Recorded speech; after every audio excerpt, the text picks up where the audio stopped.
Yesterday afternoon, I was discussing the plausibility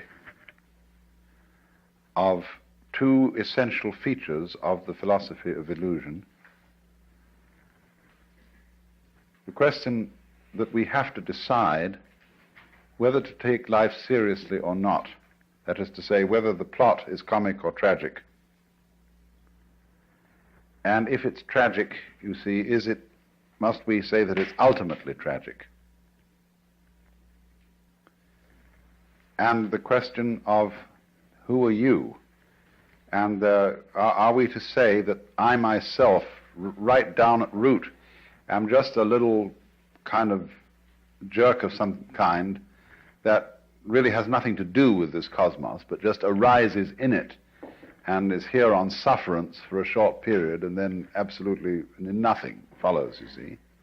Or the alternative to that is what I really am, the same as the whole thing, that is, the works, the it, or whatever you want to call it, Brahman, God, the Tao, the great void, the Buddha nature, I don't care, the self, anything, any name you want. And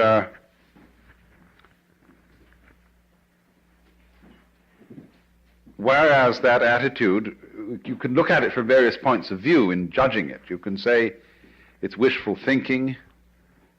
You can say that it's insufferable pride.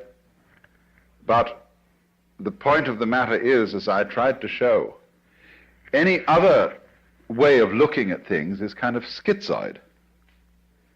It looks at human beings as if they arrived in this world like a bunch of birds on the branches of a barren tree. And they just got settled there, you know, and they don't belong. The sense of being strangers and pilgrims from another domain altogether. Well, where is this other domain? And how does it relate to this one? Are they separate? I showed you that even when we say that two domains are the poles apart, the very fact that they're poles shows that they have a hidden connection. And the hidden connection is the big thing in life. All you junkies know that.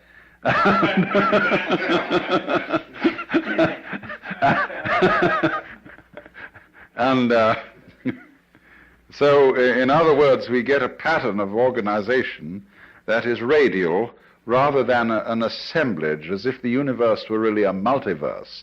A lot of things that got collected together out of the infinite wastes of space and sort of began to maunder around each other.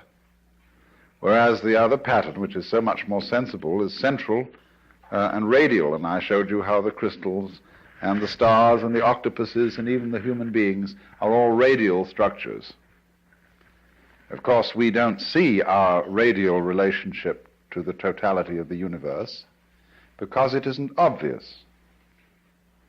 It's obvious that a tree is an arm of the earth reaching up and waving at the sky. And a mountain is another kind of radiation from the earth. And so is a leg from a body, and hair, and things like that. But what makes human beings, as the highest of the mammals, so conscious of being independent is that they are topologically an enclosed surface, you see, which wanders around independently of the ground. What we don't notice is that we are not independent of the ground at all, that wandering around is something that is entirely related to there being some ground. In other words, when you run up a hill, the hill also runs you up it. The hill rises and lifts you as you run, you see? And if you understand that, you don't take a hostile attitude to mountains and hills. You're grateful to them for lifting you up so high in the air, because that's presumably why you went up, that the thing was high. It was lifted up. You wanted to be lifted up. It lifted you up. You had to cooperate, of course.